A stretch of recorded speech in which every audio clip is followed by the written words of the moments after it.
Dada, namaskar. Namaskar. First question, what I want to ask you about where are you now and what are you doing? I know that you are in Guatemala, and can you share, please, about this place and what kind of work you're doing there? It'll be interesting. Yeah, I'm in Guatemala. I've been there for 3 years, Mhm. and it was something that came to my mind while I was working in Mexico before that, that I wanted to start an ashram, Mm, place where people can come and stay to learn about the deeper aspect about yoga, meditation, spirituality, mhm, those things that have helped me tremendously in my life, that have changed me as a person to something better, something more, something that, yeah, I feel can be good for everyone to, not just for themselves, but also these practices makes us think in a different way. We see the society in a different way. mhm, We think more about the welfare of others. We are less self-centered. We are more genuinely concerned about the welfare of others and the welfare of the society. So mhm, this project is a place where one can come and to deepen oneself in their spiritual practices, to mhm, bring out the the deeper aspect of one's personality, the deeper aspects, the deeper potentialities of the mind mhm, and our being. mhm. So how is going now process of building ashram? Yeah, it's going well. It was the construction was ready a year ago, so we have been open for students now since January 2024, Mhm, and we are having students more or less all the time.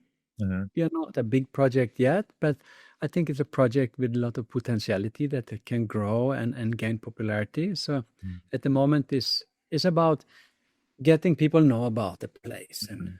Okay. Okay. Dada, you mentioned that about to live not for ourselves but for others, yeah, not for themselves, for others. And what do you think now in the world? You mostly young people, they are going towards wealth. They are trying to achieve some goals in material sphere. They want to get some good job, career, and fame, and be successful in material world. And how it related, for example, like they are going towards like uh, not help for others, but to do something for themselves. But you telling about to live for others, not for yourself. And what do you think? Like, what kind of path uh, is we can say like better to live, and what kind of path bring more happiness? Or can you share your experience? Maybe you have something when you were living for yourself, then started living for other people, and how it feels. Sure. We all need physical security. Hmm. We all need a house, food, clothes. So, some kind of so means we cannot neglect the physical well. Hmm. We need income. Everyone needs money to survive. Hmm. So there's nothing wrong in thinking about oneself for to a certain extent. But today, for most people, the world is a purely physical existence. We must remember that it's not just physical, we also have a mental reality. And when we go deeper into the mind, like what we do when we meditate, we realize we also have a spiritual reality. We are connected to something higher. We are connected to infinity, to cosmos. So when we start to nourish that, when we start to do spiritual practices, which means meditation, yoga, change our diet a bit so that we have more peace of mind, we can have better concentration and meditate deeper. We start to connect with that spiritual reality, and we start to feel that love, we start to feel that bliss. It's a new experience for us.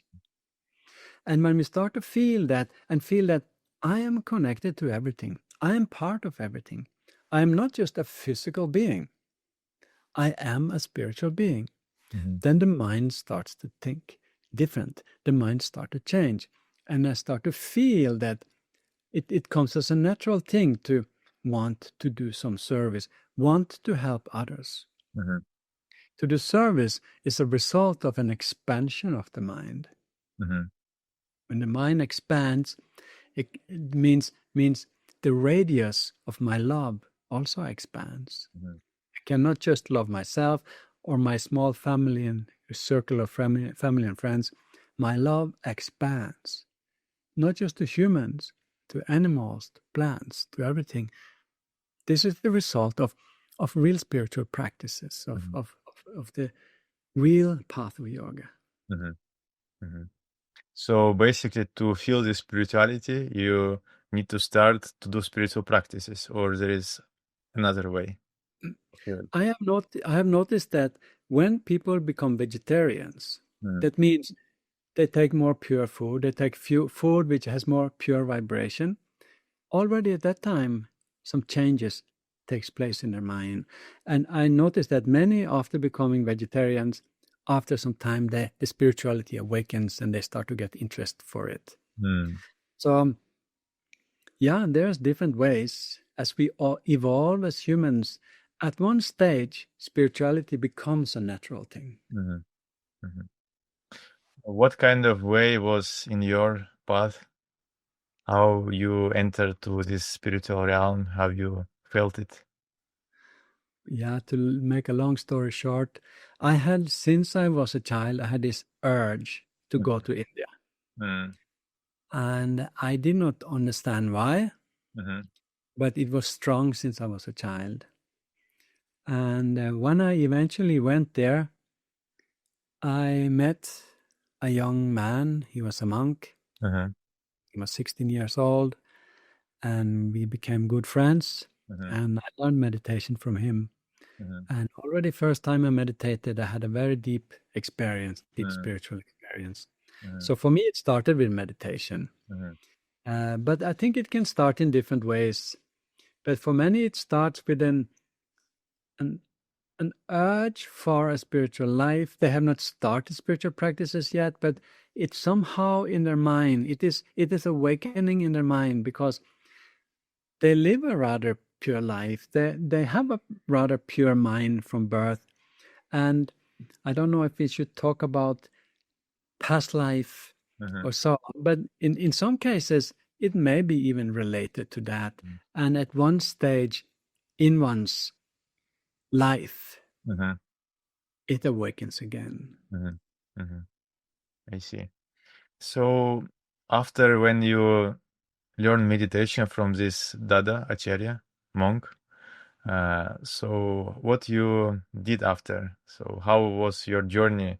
Because you are now also monk, and how this state of being a family person, like common person, change to the state of monk? Yeah, that's a big question. It's always a very individual thing, you know.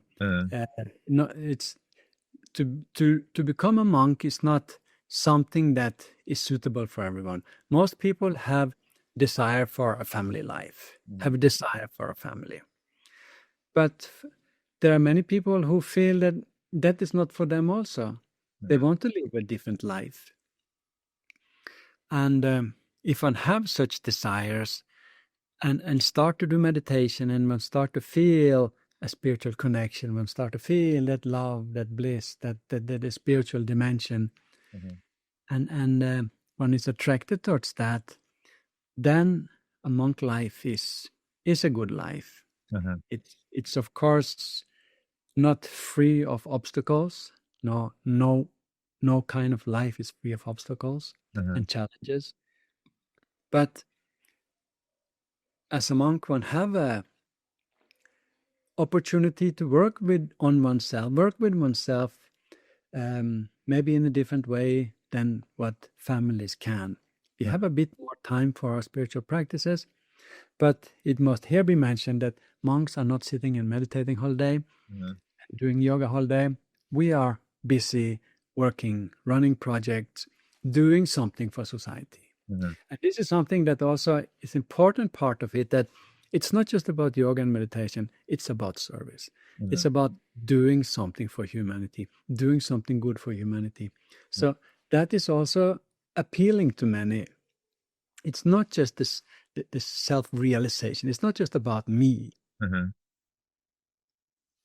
If everything is about myself, I meditate for myself, I do everything for myself, we develop some ego. Most spiritual practitioners, at one stage in their journey, they do develop ego. So when we serve, when we think about others' welfare without expecting anything in return, that helps us to overcome these tendencies to ego, helps us to grow in a different way. Family person take care of the small family, a monk, a nun take care of the big family. So it's also very meaningful in that sense. It feels good to give. It feels good to serve. It feels meaningful. It's a meaningful life. It's a life of self-development, but also a life of service. Dada, when you hear about this path of monk, what kind of intention was in your heart? What kind of motivation was to leave everything what you have, leave family life, and to step onto this path? What motivates you that time when you was taking this decision to change your life?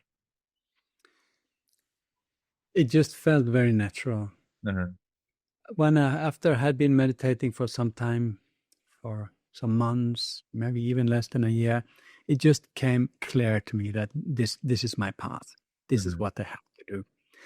I don't think it was a specific incident or anything that motivated me. It was like I could see how the different this branch of monks were living, meaning doing a lot of meditation and your spiritual practices, but the service aspect and service on all aspects of life. Intellectual service, physical service, food, housing, clothes, education service, help people with education, build educational projects,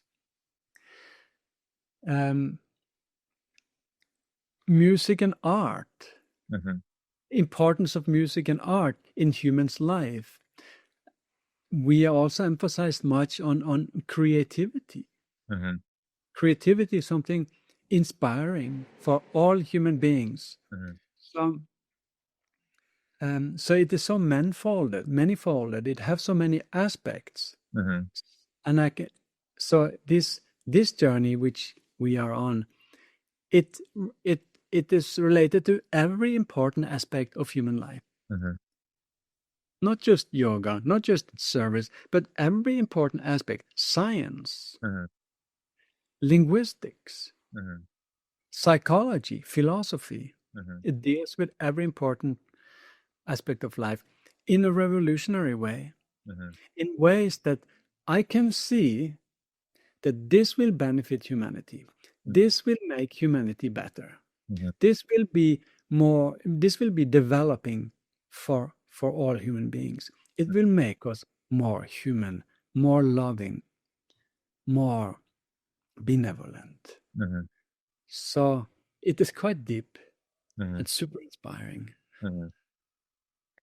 When you felt this feeling, oh, I want to become a monk, and what was your next steps? So how your journey starts? What you did? I knew I was not ready. So I gave myself a deadline that I will go to the Yoga Monastery. I gave myself a deadline of like 4 years, I think. But after 1 year, I was ready. So I expressed it to, I was living in Copenhagen, Denmark that time. So I expressed it to the local monk there, the Acharya, and he inspired me to work with him for some time to help him in the local activities. We call it an LFT, but it's like a, and I was there for like 2 years, and then I went to the Yoga Monastery in Sweden. So took me some time, but I just knew this. I have to do this. This is what my life is supposed to be. I just had to prepare myself, and some karmic reaction that was still there. I have to work on these things before I'm ready. So, but it accelerated very fast. Once the decision was taken, it did not take a long time before I was ready. But this is individual. My advice is, once one feel this is what I want to do, go as quickly as possible, because life changes fast. So, yeah. And after 2 years, you came to the Sweden, yeah? Yeah. And how your training starts, and what was your first impression when you came here? What you felt, and how it was like first days, first like how you adjust to schedule, to this routine? I felt the first couple of months was tough. Tough in the sense that I had left everything. I had left, I gave away everything I owned, which was a good feeling. That was a good feeling. It was like a relief to be complete, a sense of freedom. It's nothing that holds you back. You're free to go on everywhere and do anything. That was great. But I still had attachment to people, family, friends. And when I went there, I went with the idea that I may never see them again. That was difficult for me. But what I realized, and this is an important thing, that when you sacrifice everything for the welfare of the universe, you get everything. And that means anything you wish for will come to you. It is also a dangerous stage. It's also dangerous because that can easily distract the mind and bring one away from the path. So then one needs to learn to control the mind in a certain way, which is also very exciting and very challenging. That's to gain self-control is something all human beings, that's something that gives a certain satisfaction. For many, they feel that they don't want to control. They think freedom is just do whatever I like. But when one really start to work on oneself and gain control over oneself, one realize, okay, this is what gives me the real happiness, gives me real sense of freedom, because my mind becomes strong. But I think this was the most difficult part of it, that I have sacrificed everything. What about my friends and family? But then on various occasions after that, I have had the chance, the cosmos have given me opportunity to meet them again and still be close with them and love them. Even though life as a monk is to now work for the society. So as a monk, we go everywhere. We go anywhere on the planet. We work in any part of the world. But this was a bit challenging. But after some time, you realize that you are taken care of. You're guided. Every challenge that comes, we feel the cosmic grace. We feel the cosmic guidance very clearly. It doesn't make sense to sacrifice everything and then you're left on your own. be left alone, and I have a mountain of problems, and how am I going to eat, and where am I going to live? And everywhere you go, someone is there to take care of you. Someone is there to feed you. Someone is there to offer a place for you. So it is so rewarding to feel that connection with the divine. It's very, very strong connection. And that is something, I mean, everyone can experience that, but when you really do big sacrifices, I think one experience it stronger. And that is something important for a spiritual practitioner. It's all about that connection, right? It's all about experiencing that connection, feeling that closeness, that love, that bliss. That's all what humans are longing for. So when we become monks and nuns, we have that connection very strong. Do you think that if you are not monk or nun, do you think person who just do meditation also will have such a connection? Absolutely. No doubt about that. Yeah.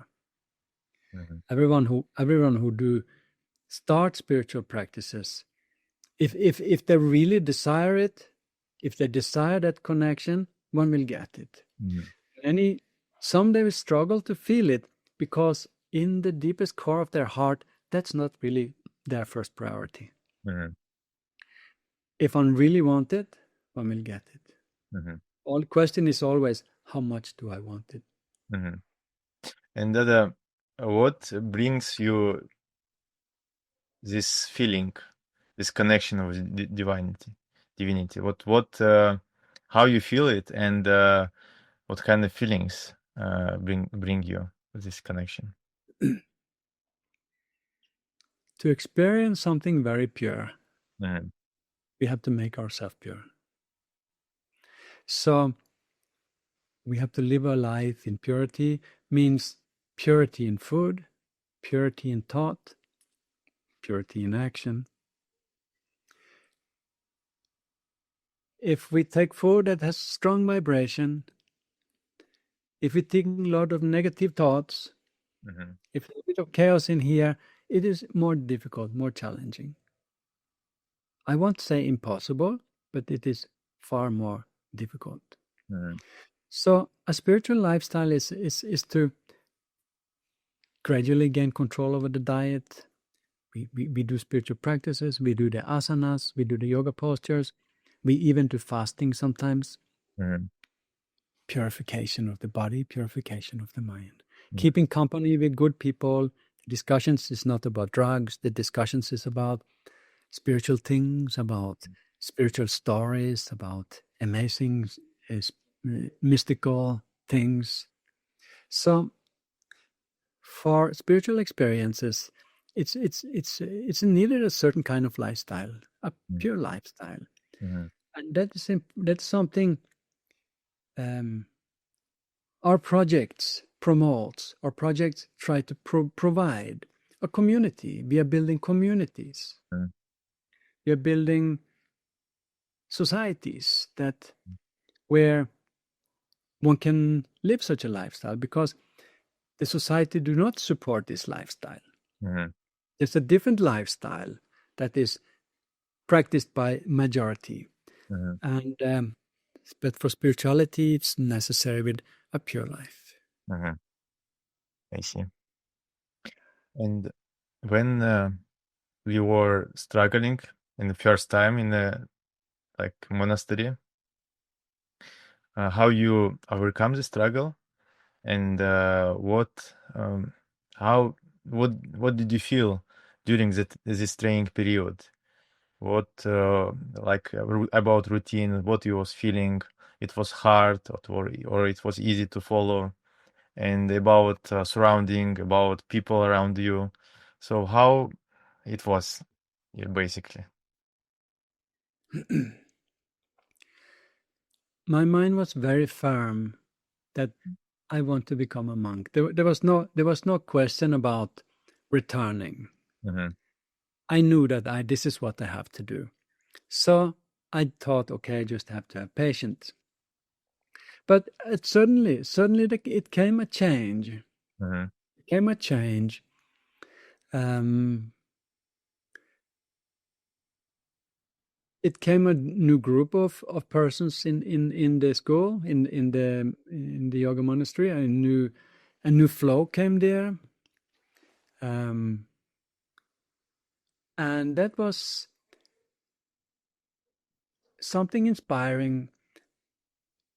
And I guess we do a lot of meditation there, right? We do a lot of spiritual practices. And so I went very deep. I had very good meditation while I was there. Very, very deep meditation. Probably the best meditation I ever had in my life was in that period. Mm-hmm. And that spiritual connection. Mm-hmm. Deep meditation means spiritual connection. You connect with that divine. You are in the flow of that divine always. And there's nothing better than that. So the inspiration comes from there. Mm-hmm. And when you do that, the feeling that everything will be fine, everything will be good. And gradually it became better and better. Mm-hmm. And yeah. So it was part of the struggle. I mean, whatever decision one take in life, whatever direction one want to take, there will be struggle. Mm-hmm. You want to take a PhD, you want to take a degree, there's a lot of struggle. Mm-hmm. You want to have a family, there's a lot of struggle. You want to be a monk, there will also be certain struggle on different levels. Mm-hmm. And that's part of it. So once we get out of the struggle, we feel stronger, we feel wiser, we have more motivation. Mm-hmm. So I also got a lot of very good guidance. I had some very good teacher there or teachers, Mm-hmm. which was very, very inspiring. The senior monks which were living there and giving us training and teaching, they were very experienced, very knowledgeable, very loving, Mm-hmm. very caring, and that was also contributing a lot Mm-hmm. to the flow, the feeling of being there. Mm-hmm. So yeah, I think it's an intense. It can be a very intense place to be because suddenly one do so much practices, Mm-hmm. and one lives so close together Mm-hmm. with people from all over the world, different cultures, different minds. We have to learn to adjust. We have to learn to be flexible. So we have to learn to be there. Yeah. It takes a bit of time. Yeah. Exactly. And how much time you spent in Yoga Monastery? I was there for 2 years. Mm-hmm. 2 years. Mm-hmm. And I mentioned it before, but I think it's the best time of my life, to be honest. Yes, there was a bit of struggle in the beginning, but thinking back on it, it was such a fantastic time. You focus on your practice and you go deep. Mm-hmm. You go really deep. Mm-hmm. That is the main focus. It is we do a lot of service, but we do a lot of spiritual practices. You really go into it. You feel the connection so strongly, and that is the best experience. Mm-hmm. Dada, I have noticed that when people go through struggle and after some time they return and they see what was there, and they usually tell like it was really like harsh period of my life, very hard, but I was feeling some joy at the same time, and this time was the best on my life because here like also in training when here is time when really hard, really like tight routine, when you do a lot of work, when very strict discipline you have to follow. These times, people, especially trainees, after like when they pass this time, they used to tell, like, "Oh, this was the best time of the training center." And what do you think? Like, if you go through the struggle, is it true that you feel this when you return back, when you see, when you look at this time, that it was really like great period? So what do you think? Yes, it was. Always when we have gone through a period of struggle, we feel stronger, Mm-hmm. wiser, and that's a good feeling. Mm-hmm. So yeah, it's and the life in the monastery is revolving around self-development. Mm-hmm. Self-development physically, mentally, and spiritually, because we cannot neglect any of these three aspects. Mm-hmm.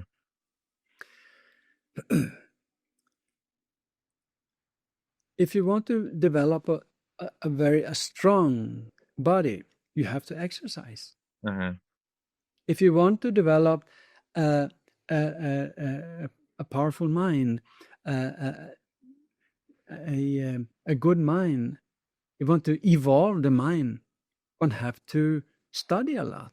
Mm-hmm. We go to school, we debate, we think deeply. This develops the mind. To develop physically, to develop mentally, it is a lot of work. Mm-hmm. We have worked whole life to become, since we were babies, we want to develop our mind. We try to understand, we think deeply. But somehow people think today that develop spiritually, we just read a book. Mm-hmm.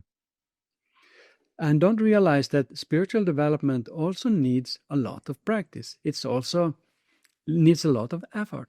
Mm-hmm. And in the yoga monastery, it's all about developing ourselves physically, mentally, and spiritually. And as we develop all the three dimensions together, that's the best. We cannot only work on the physical. That creates a spiritual imbalance. Only be spiritual. We neglect the physical world. That creates an imbalance. Mm-hmm. So when we are there, we really have time to nourish all the different aspects of being human. Mm-hmm. And that gives so much satisfaction and so much joy. Mm-hmm. Mm-hmm. And when you accomplished these 2 years, what was your next step? Where did you go, and what you started to do after completing training?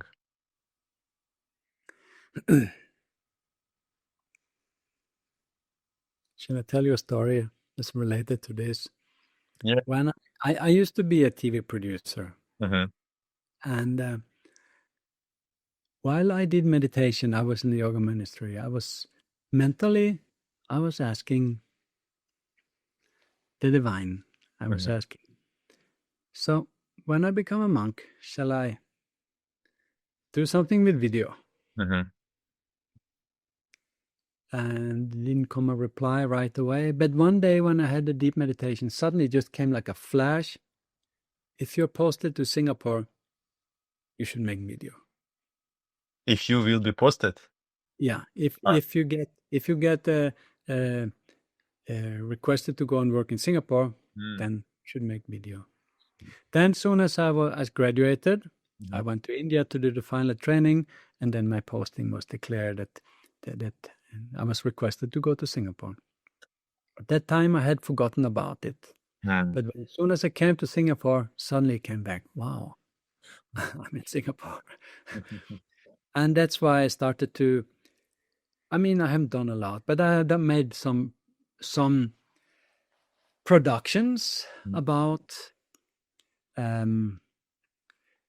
projects, some documentaries about some projects that is that I believe can make a difference in this world, Mm-hmm. that I believe can be model projects for the society, for how to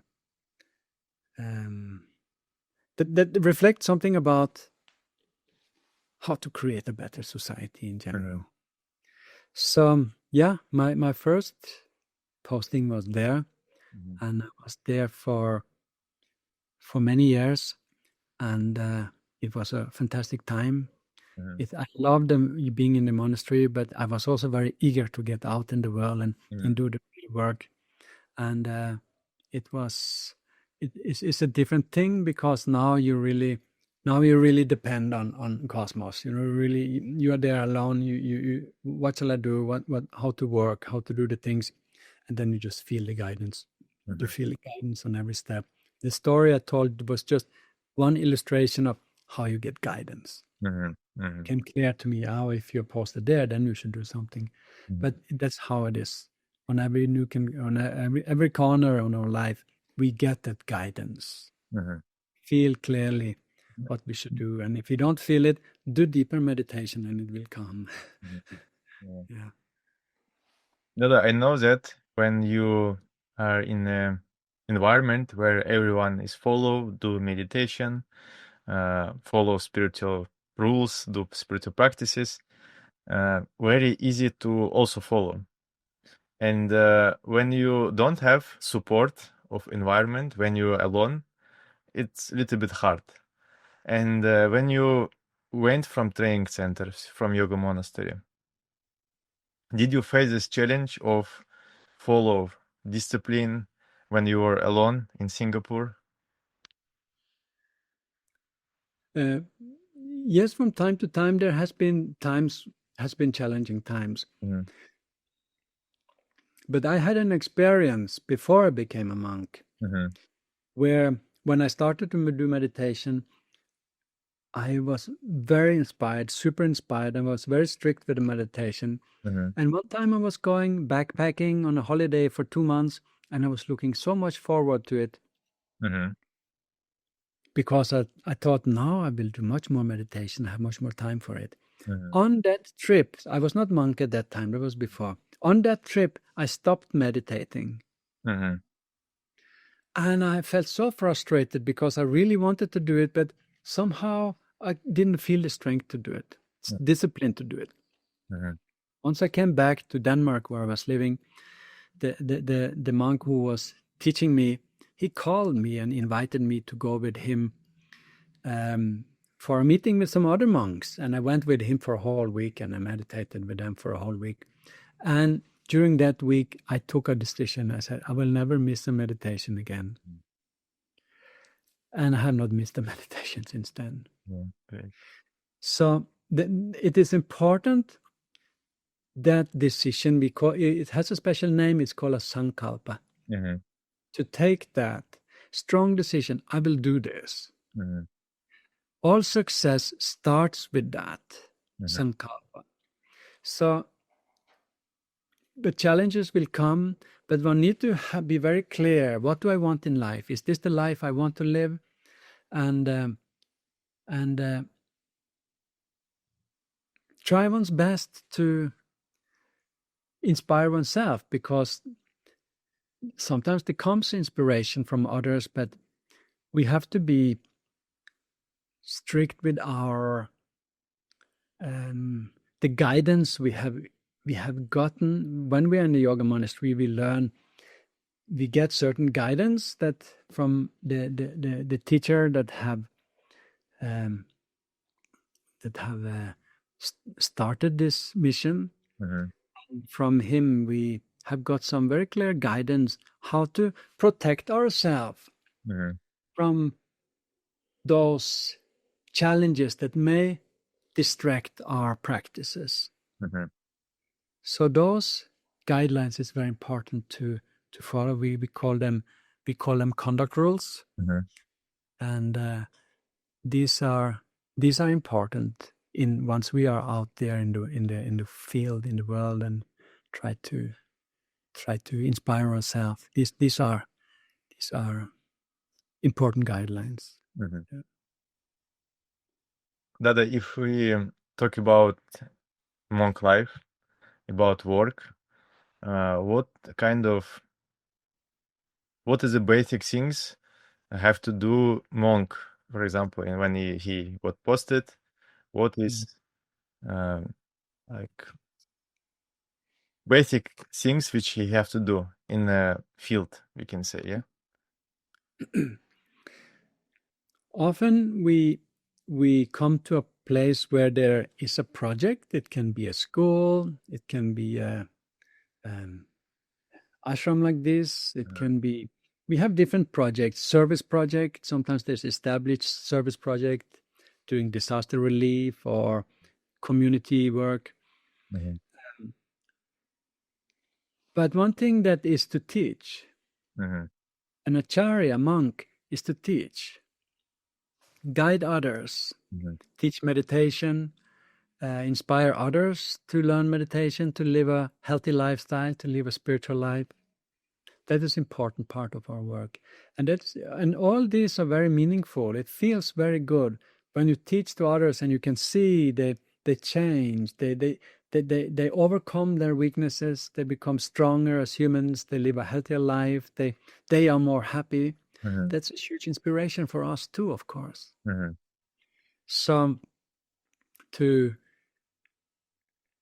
So yeah, we are teachers.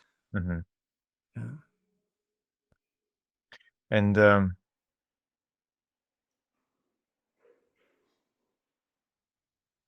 in the field, also in Yoga Monastery, we face many challenges.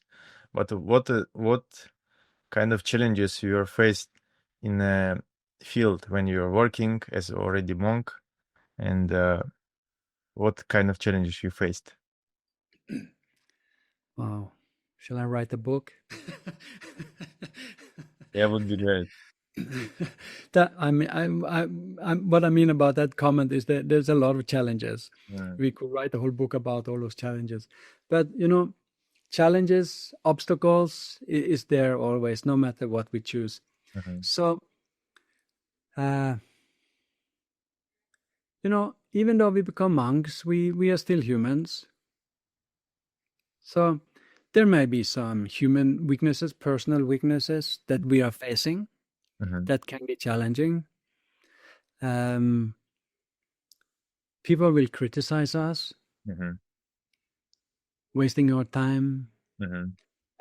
You give a lecture about something that you feel is important, and some they will not be able to understand it because they are not awakened yet. They're Mhm. still sleeping, and then it's difficult to understand what you're talking about and understand the value of living this kind of lifestyle. So one have to be ready for kind of criticism, Mhm. um, especially today. Mhm. You post something on social media, you will get a lot of good responses, and you will a lot of people cannot understand it, and the haters are there, and they will they're doing their job. So um, it's a journey about self-development. Mhm. Even though we graduate from the school, we still have many weaknesses, and those weaknesses we have to address them one by one. Mhm. And weaknesses is not something today I overcome them. Mhm. They are there for some time. Some of these, they are deep in the mind. And it takes time to develop strength to overcome them. Mhm. And this can be leads to frustrations. But the strength to do it always comes from the practice. Mhm. The meditation is the main thing. A monk must be very strict with his meditation, with Mhm. her meditation. That one must not slack with the meditation. You start to do bhaja a little bit in the morning and a little bit in the evening, or you are already on shaking ground. Mhm. First priority, I must meditate. Then I can serve. Then I have the mental strength to do. Then I have the strength to continue. Mhm. It comes from the practice. It comes from the self-discipline. Mhm. You have to be self-disciplined. Mhm. And sometimes that's the challenge, but it starts there. Deep within, I feel the inspiration. I connect with cosmos. The cosmos will inspire you. Mhm. How many times monks have to meditate? We are supposed to meditate 4 times a day. Mhm. Yeah. So It's important to do that. Mhm. We get up early in the morning, and that's a very inspiring time. Mhm. It's very quiet. We start at 5 a.m. So it's very Mhm. quiet. We have the time. The day has not started. The phone call's not started to ring. Mhm. Uh, um, I don't open my laptop. I don't open my phone yet. So that time is important. Straight away start with a very spiritual.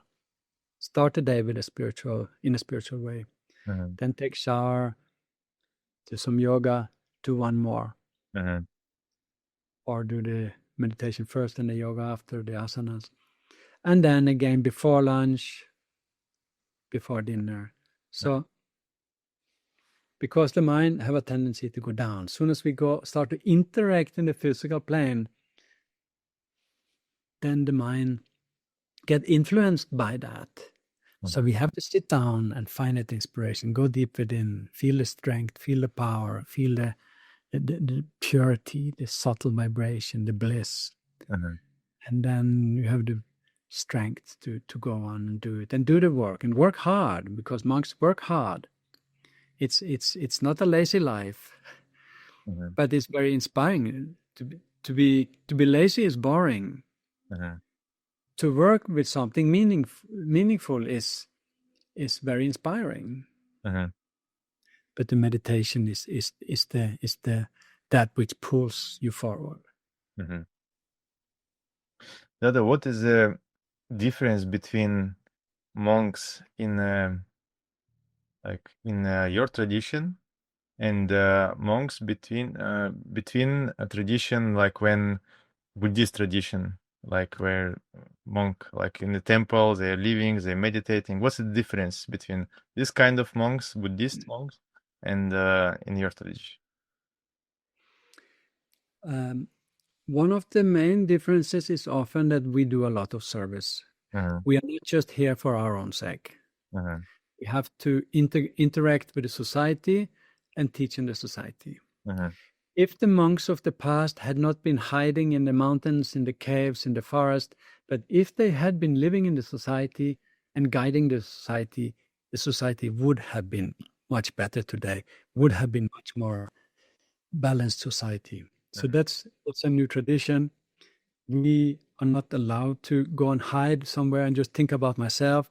Mhm. That's a kind of ego. Mhm. Someone called it spiritual capitalism. Yeah. It means it's for myself. No, I have to serve. I have to do what is in my small capacity to guide. Mhm. Dada, if you, uh, for example, if there is people, or we can say like if you look at your life, and for example, you're 18 years at age, or you just won't become a monk, you're thinking about this, what kind of advice you would give to yourself younger that time?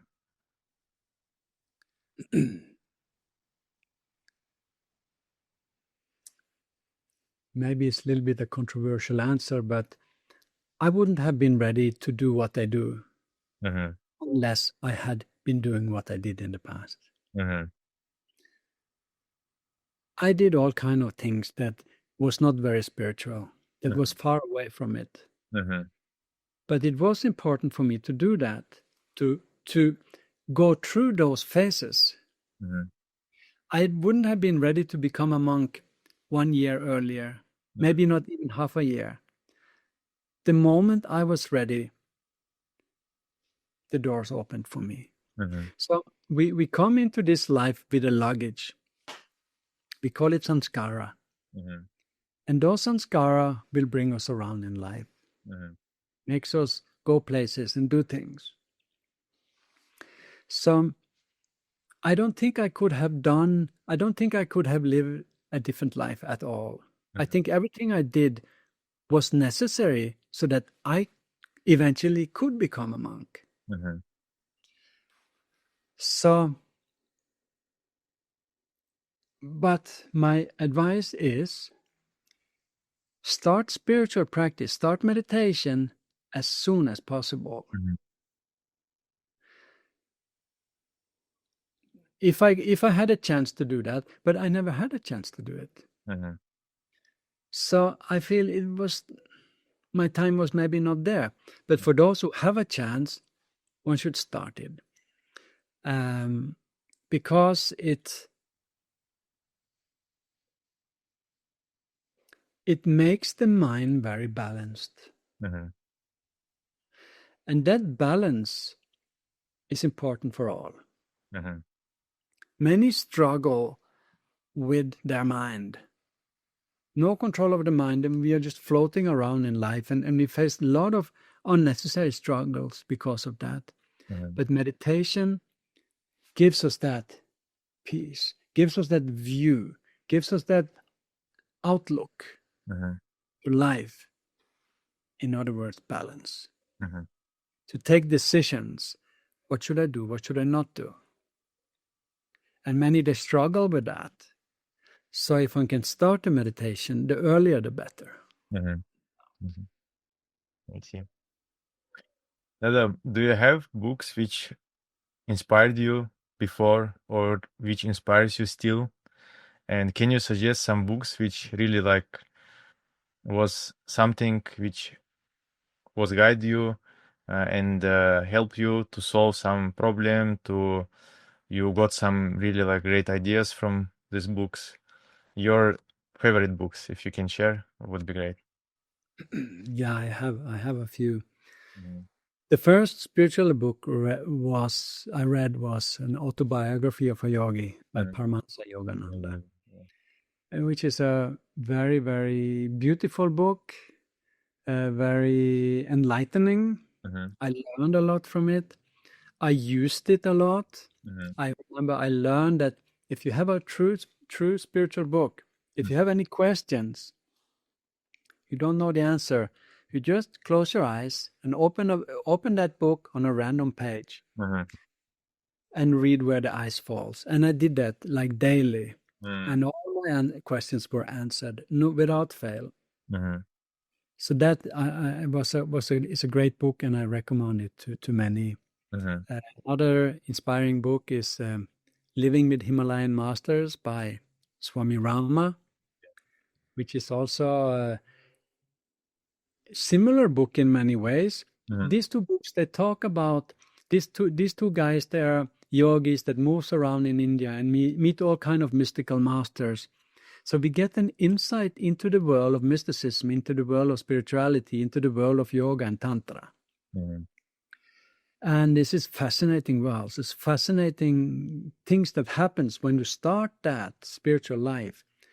Your life changes. You open up a lot of new doors. Mm-hmm. You don't know what it is, but these things are happening. And so we get the insight into that. So these two books inspired me a lot. Mm-hmm. But also biographies about my own guru, Sri Sri Ananda Marga, Mm-hmm. have been huge source of inspiration for me. Probably since I started my spiritual life, these books have had a big impact on me. Mm-hmm. Big inspiration. Mm-hmm. Sometimes when we are not together with spiritual people, we need inspiration. Yeah. We call it satsanga. Mm-hmm. Have opportunity to I just get inspiration, and we get that from books, good books, spiritual books. Mm-hmm. The Jamalpur Years is another great book. Mm-hmm. There are many good books, but yeah. Mm-hmm. So Jamalpur Years is about autobiography of Shishananda Murti, this book. Yeah. Yeah. Ah, that one. Written by Devashish. One can get all these books are available on Amazon. Yeah. We can put the links in below. Yeah. And Dada, we soon will finish. And one of the last question. You are in a mission, you're doing service, and you're living the life of missionary. And what is the goal of your life? What is the goal of this mission? And where you moving? And what kind of things you want to achieve?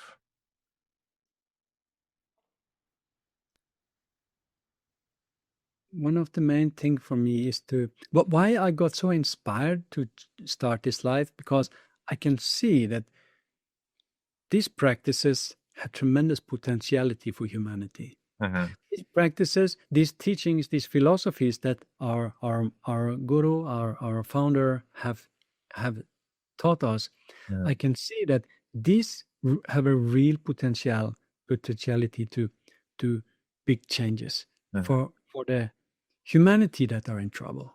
Mm-hmm. So for me, that has been one of the main things. I understand, and this can make a difference. This will make a difference. Mm-hmm. And I can see in this, since I started exactly 31 years ago, I can see the changes already happening in the society. Mm-hmm. I can see the interest in spirituality has grown a lot. Mm-hmm. The problems in the society is also increasing, Mm-hmm. but that awakens the good people. That awakens the spiritual people. So, yeah, we are in a very interesting time in history where it's like a junction. Mm-hmm. We can see we have over the past period of humanity moved into a difficult time for humanity. A lot of conflicts, a lot of wars, a lot of negativity. But at the same time, we see the positivity on the other side. We see the positive force, the benevolent force awakening, standing up, taking responsibility, becoming guides, becoming monks and nuns. Mm-hmm. Because in the end, this universe, from the smallest atom to the cosmos, is guided. There's a force that controls it all. Mm-hmm. Nothing is out of control. Everything happens for a reason. Mm-hmm. Humanity is in a dark place, but every little thing is going to be all right. Mm-hmm. There's the positive force, the spiritual guidance from cosmos is there. And as we struggle on individual level, humanity as a whole also need to go through struggle. And after a period of struggle, we evolve. Mm-hmm. We learn what kind of society do we actually want. Mm-hmm. This does not work. What we have now is like the skeleton of something. We want to try it out, but replace it with what? Mm-hmm. And these teachings that we are bringing forward is helping humanity big time. The philosophy of neo-humanism, Mm-hmm. how to live together, philosophy of Prout, Mm-hmm. how to make sure all beings have what they need, have their basic needs. Mm-hmm. These are big things. Spirituality, a real spirituality, not religion, not faith. Mm-hmm. I connect with the cosmic force. Mm-hmm. This is what humanity needs. So this is the inspiration. This is the way forward for humanity and for us individuals as well. Very beautiful. And last one, Dada,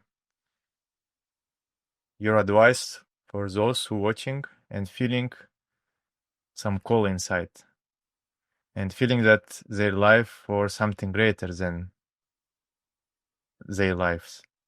And what is your advice for those people who feel that I want to do something great. I want to serve, I want to help, and dedicate my life for something helpful, for something useful for people, for world. What is your advice for those people? Start meditation. Learn proper system of meditation. For brothers, you learn meditation from one of the male acharyas, and for ladies, for sisters, you learn from one of the lady acharyas. Start there, learn from them, and establish yourself in a personal practice first. From there, you will find inspiration and strength to do those changes, to become the better version of yourself, to become that person you want to become, have always wanted to become, but maybe did not have the strength to do it.